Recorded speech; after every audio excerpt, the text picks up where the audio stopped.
మనువాద భావజాలాన్ని వ్యతిరేకించాలని ప్రగతిశీల మహిళా సంఘం నిర్మల్ జిల్లా ప్రధాన కార్యదర్శి కట్ల లక్ష్మి ప్రభుత్వాన్ని డిమాండ్ చేశారు. జిల్లా కేంద్రంలో గాంధీ పార్క్ నుండి కలెక్టర్ కార్యాలయం వరకు నిరసన ప్రదర్శన చేశారు. దేశానికి స్వాతంత్ర్యం వచ్చి ఇప్పటికీ 75 సంవత్సరాలు గడుస్తున్నా మహిళలపై దాడులు ఆగడం లేదని లక్ష్మి అన్నారు. ఇప్పటికీ మనువాద భావజాలం, పితృస్వామిక భావజాలం వర్తలుతుందన్నారు.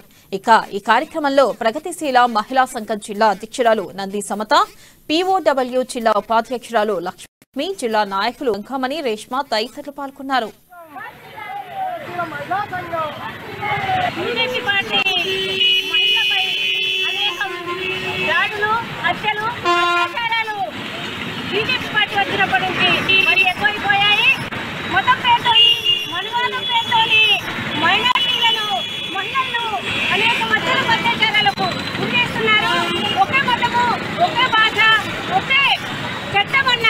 ఈ బీజేపీ ప్రభుత్వం మరి మహిళలపై అనేకం అత్యాచారాలు రోజు రోజులకు మనం పేపర్లో చూస్తూ ఉంటే 9 నెలల పాప నుంచి 60 ఏళ్ల ముసలి వరకు కూడా అత్యాచారాలు జరుగుతున్నాయి.